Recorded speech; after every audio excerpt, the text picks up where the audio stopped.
The other day I ran into an interesting article. Basically, a British school had sent letters to parents informing them that students are not going to be allowed anymore to come to school wearing expensive jacket brands. The letter only mentioned, I think, a couple of brands, but I guarantee you that this list will continue to grow. And what these administrators were claiming is that they're fighting poverty shaming. Now, how I understand this phrase or way of interpreting life is that these people are seeing certain advantages that are either used in an unfair way over other students, or they're just irrelevant. They're basically competitive games that do not contribute anything to students educating themselves. On the contrary, they actually are interfering with studying. So what these administrators believe they're doing is that they're just plucking out certain unnecessary or unwelcome competitive games, and they will just leave the ones that are needed for a student to not just become a good student, but to become a better human being, to be a citizen who is ready to go out there and live a constructive life.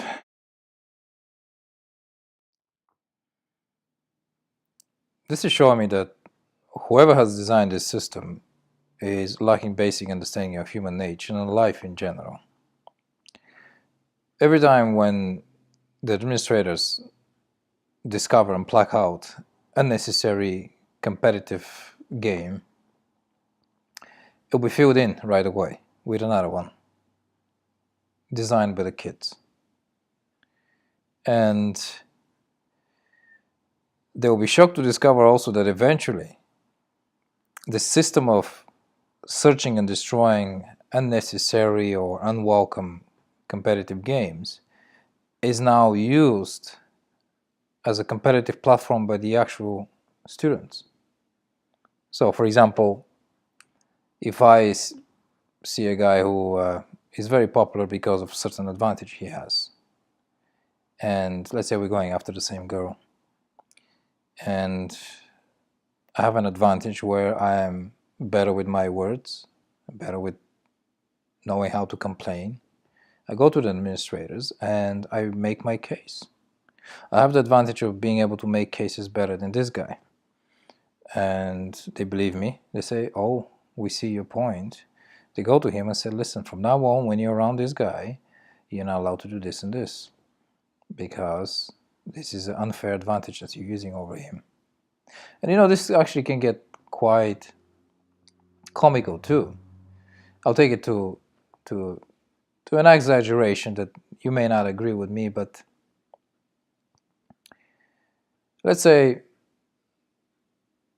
a student goes to the administrators and say, listen, I can't study, I'm 5'6", and every time I walk by somebody who is 6 feet, I just feel belittled, and then for the rest of the day I can't focus on anything. I see this guy being so popular with the girls, and in general he's liked more, and I think it's because of his height.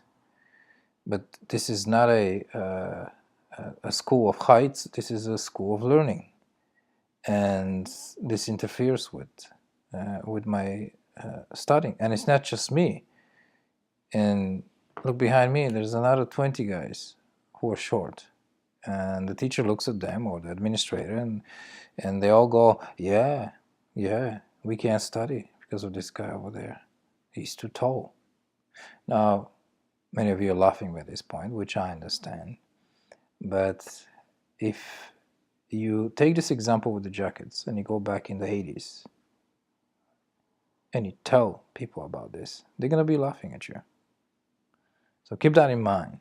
Sometimes dramatizing things is actually very useful in order to break certain time barriers, certain progression that we just can't see happening because we think that there is a natural limit to a certain process, when in fact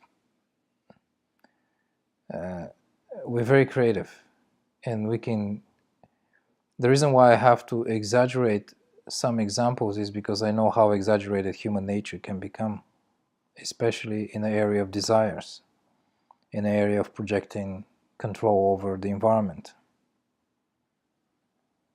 What these administrators are not telling you is that, and maybe they don't know it, I'm not sure, is that students who do not have access to the kind of money that can buy them these brands of jackets, they have the ability to create their own competing hierarchies against the hierarchy of the rich kids.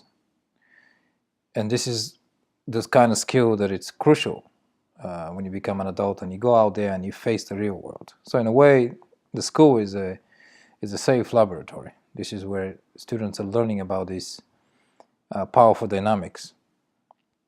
And you've all experienced this. And I'll give you another example that you're very familiar with.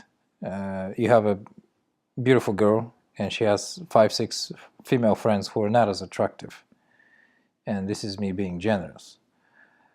And if she starts getting all the boys' attention, what do these girls do?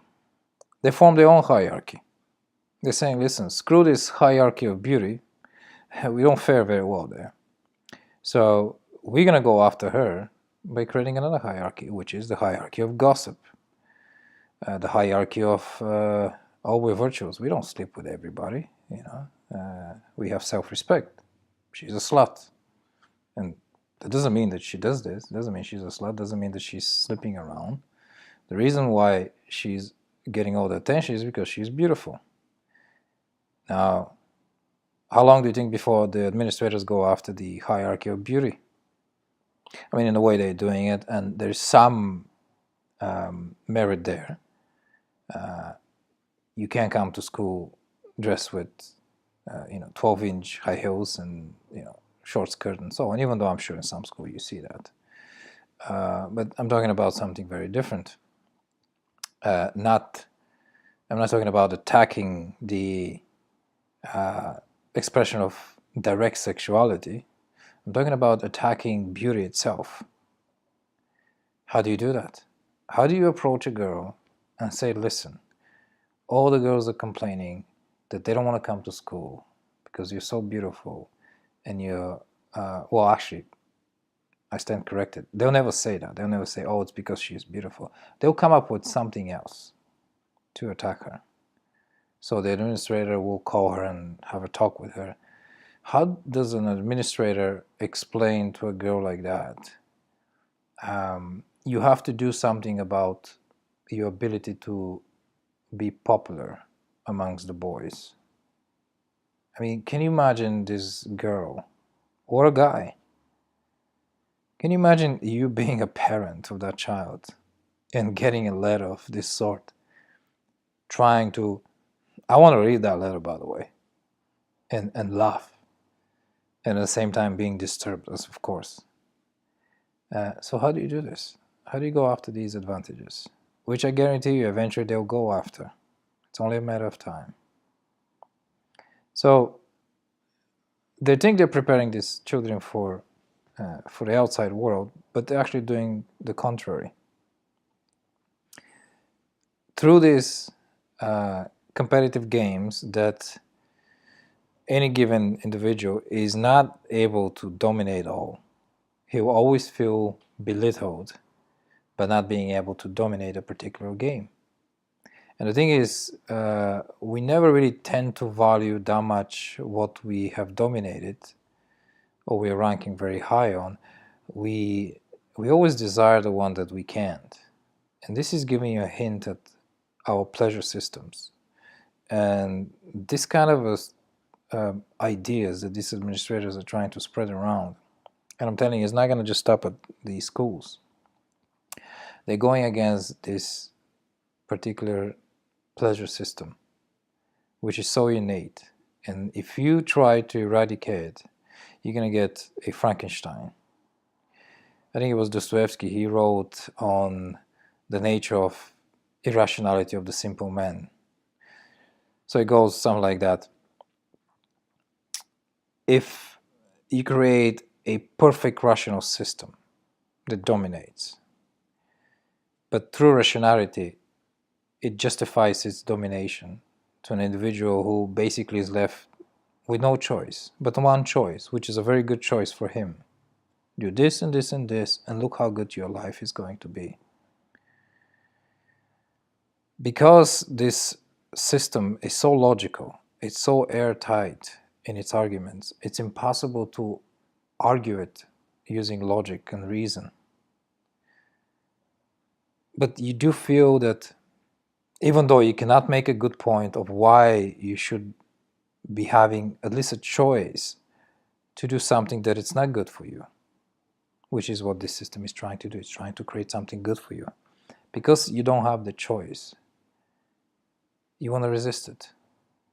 You might still do the right choice that the system suggests, but you need that bad choice to be there as an option.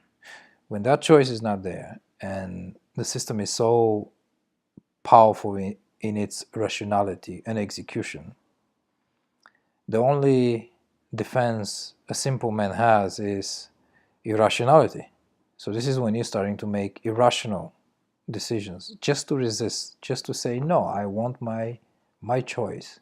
I know that this is probably my best choice, but I gotta choose it. You can't impose it on me. And if the system continues making even more powerful rational explanations of why you don't need that other choice, this is when the last step is madness. Basically, people become crazy. And this is a form of resistance. And the students are no different. So let's say you have one system, one hierarchy, left safe, that the administrators are saying, this is it, everything else is irrelevant if you want to become a good human being, if you want to become educated and ready for life out there. And that hierarchy is, are you a good student? Students will create a mirror hierarchy of this, which is, the more variable you are, the worse your marks are, the more popular you are. And then you're going to have even students who actually like education, like to learn, they'll start getting attracted in that direction. So keep that in mind. We are very tricky, and this is what makes us exciting, actually. And like I said at the beginning of the video, eventually these administrators will try to go after advantage itself, after competition itself, after anything that might be inconveniencing or belittling somebody around. Anything. And what this does, it goes after one of the most fundamental elements of feeling alive. And that is, you feel alive and happy when life is pushing on you, or you try to do something and life pushes back. It's not letting you do it. And you overcome this push. While you're overcoming it, you're going through pain. You feel uncomfortable. You don't want to do it, but you kind of want to do it. And when you overcome it, you feel pleasure. And you feel like you're alive. And this is how you learn about life. So this is what they're rubbing away from these students. So when you try to be, let's say, popular with the girls, or a group of people, and you discover that they're pushing back, they're like, who the hell are you? Nah, look at your big head. And then they make up names for you, and you feel hurt. Well, this is life pushing on you. Life is using these life forms called students to push back. You're not going to have it. And you have a choice. You can keep on shriveling forever, which is what this teachers or administrators are trying to do, allow you to continue shriveling, because by their theory, you're not going to shrivel, you're just going to not waste your energy in these stupid popularity contests and throw it all into education. Good luck.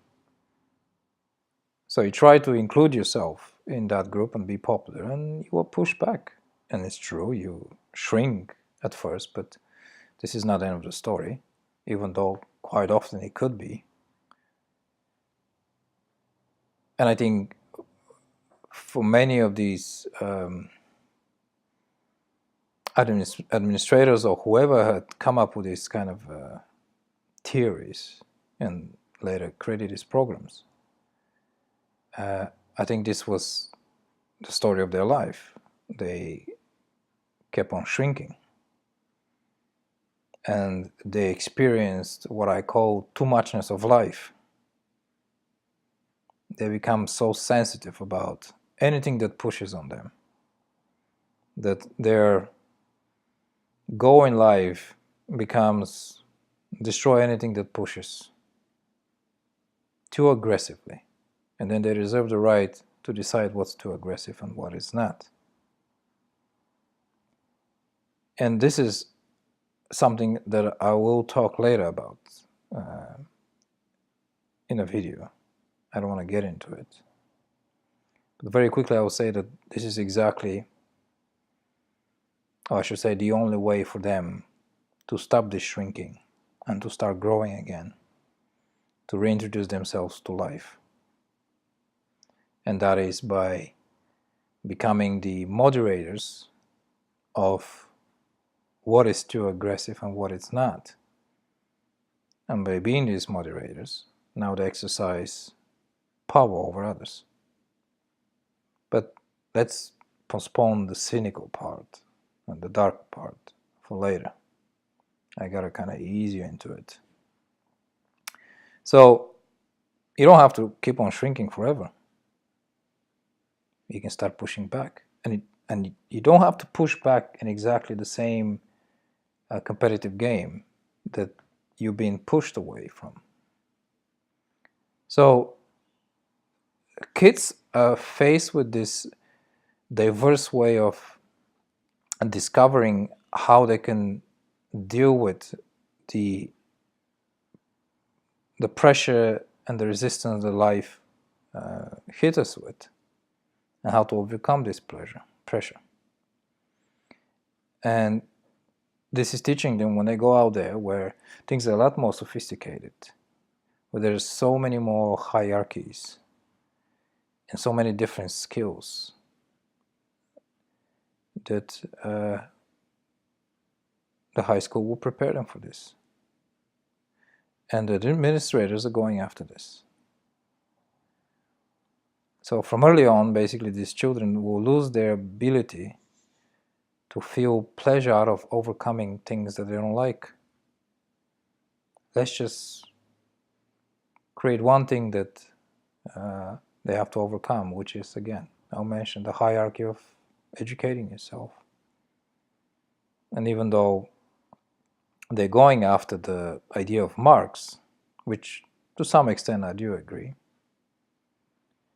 but they'll be left now with, let's say, one hierarchy, which I know they're not going to be able to do, but let's say they're able to get rid of all the other ones, where now this competitiveness, who is going to be a better student, will be interpreted as just another painful competition that needs to be mellowed down somehow. And that's going to be the end of this institution as what it was meant to do for these children.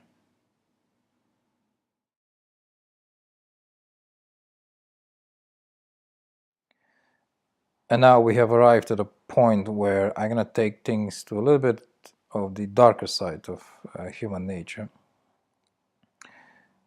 I'm not going to sit here and claim that I'm going really that deep, but it's much darker than what I've been saying so far. And in doing this, I hope that you're going to develop a better understanding of what's driving this kind of system that we've been discussing in this video, the system of let's get rid of all the unnecessary hardships in life, let's say. So I think there's a very small group of individuals who are very misunderstood by the general population. They are born with exaggerated sense of life or the pressure of life. Imagine you're somebody with an extremely sensitive ear, and you can pick up pretty much, let's say, the sound of a miles, 100 yards away. And suddenly your body just cranks up the radio. You can imagine the pain. And actually, pain is not enough to describe what you're feeling. Now, imagine it's not just your hearing, but everything you're that sensitive, including your skin. This is how these people feel the moment they become conscious of life. That the existence of life around them, the pressure that it's exerted on them, is so much that they feel like they're being choked all the time. And eventually, what an individual with this special, let's call it a skill, discovers by accident, I think, is that there is this little safe space or a slit through which, or activity through which he's able to interact with life. He's able to let in life to come in and interact with it and not feel this torture of too muchness of life. You're able to deal with it that way. And then this individual starts to express himself through this little slit. And quite often this turns into, let's say, an art. And this is, my claim is that we had some of our greatest minds who were born with this kind of a sensitivity. And unless they turn into villains or serial killers,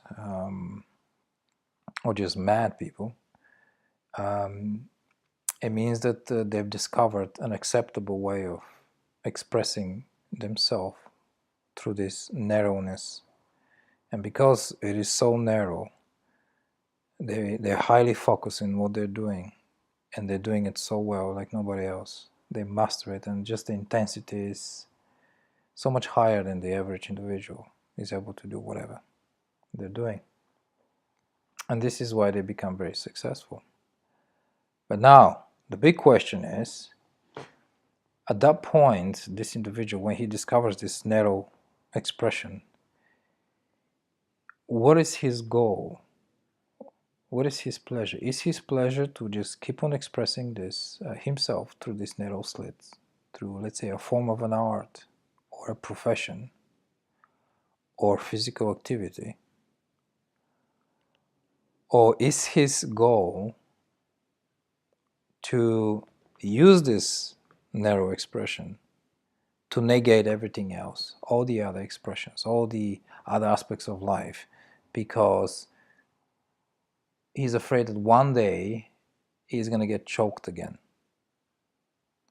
Or maybe he wants to just expand his range, but he can't. If he wants to expand beyond that narrow expression, right away he feels the choking pressure.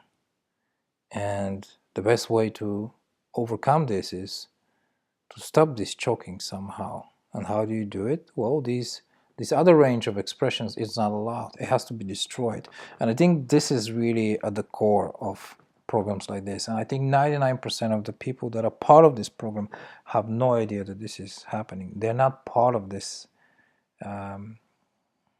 exaggerated sensitivity at all. They're just working there. And the way it's been sold to them It's very convincing, and this is why they're going along. There are other reasons too, but I'll probably get into this. So what a person like this eventually does when he acquires the position, the power, to finally lay down his ultimate goal, which is the second one I mentioned, which is to negate everything else that he considers first for him as a pressure that is unnecessary, unnecessary roughness of life, and in the name of him wanting to do it for everybody else, he starts to crush everything that resembles it. Do not underestimate how extreme the nature of people like that is. And there are some philosophies out there who are basically carrying on whatever these people started, and it's being picked up by other individuals who feel exactly the same way, and they're contributing to it, and that's why they keep on coming and they keep on surfacing. Once in a while they surface, and it's hard for people to recognize them for what they are till it's, I wouldn't say it's too late, but it's hard to push back after that. Everything that I've described as a human behavior in this video, I want you to understand that it's not unnatural. It's just that with some expressions, the intensity is very high. But it's still based on something very natural that everyone does. So take, for example, these excessively sensitive individuals. And they have their way of not feeling choked, and everything else they try to negate, destroy. They don't want it to exist. They don't engage in these other activities. It's too much for them. They're not able to, and this is a very important term, not able to. If they were, they would love to do it, but they're not. And when you look at organizations, they do the same thing. It's just that with an individual of this sort, things are a lot more condensed. You're looking at this drama playing itself for maybe 50, 60 years. Versus organizations, they go through this same progression where they become very exaggerated at the end. But it takes hundreds of years, thousands of years to arrive at this point. What's interesting about organization is that when, let's say a religious one, and in that case I'll take Christianity, they were against, for example, lending money for interest. Well, first of all, they don't have the money to lend. That's why they were against it. So that's another form of you cannot do it. That's why you're against it. And others do it, and they use this advantage, and now you got to compete against this advantage. So what do? You go after the moral character of lending money for interest. But gradually, as the church became richer, and then the Protestant had something to do with it, because, and don't quote me on that, but I think the initial sort of base of supporters for the Protestant church in separating were businessmen, people that had money. I think they were merchants, but again, don't quote me on that. I'm just describing to you a principle that maybe I'm getting the details wrong. So the Protestant church say, hey, we can't be against lending money for interest when most of our base is actually doing that. So they said, oh no, actually, God is allowing this now. So the nature of the evolution of organization is that whenever they are against something because they can't do it, once they are now able to do it and get benefits from it, eventually they change. They now accept it. So with many of the individuals that I've been describing in this video, this is what they're going to end up doing. At some point, something will change in their lives where whatever felt as an anxiety, as a too much of a pressure from life, whatever activity, and then suddenly now they feel more comfortable doing it, they'll start doing it, and it's going to be much easier for them, because if they've destroyed it for others as an opportunity, now there's no competition there, and they just go and say, oh, okay, well, the deal has changed, now I can do that. We can all do it. But by that time, this guy is so powerful that who else is going to challenge him to do it? So it's an open field for him, and he just runs and dominates. And maybe you can make the point that this was the strategy all along, to dominate through this way, which is you destroy it first for everybody else as an opportunity by using your superior skills in one area to sell it somehow to others, to give up on it, and then you start doing it yourself. And this is true for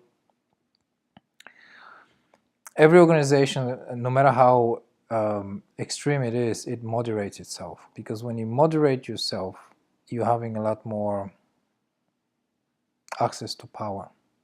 So let's say again, a religious organization comes around and they're anti-business, they're anti-lending money for interest. They're anti-money to begin with because it's something dirty. Once they win the minds and hearts of the majority of the population, they get more power. And eventually they're saying, listen, we have all this land, let's say, that the church owns, and most of it is not used at all. Why don't we start developing it? All we're going to require is whatever they build on top of this land to have some kind of a holy name attached to it. And this is how we feel that we're not dirty capitalists.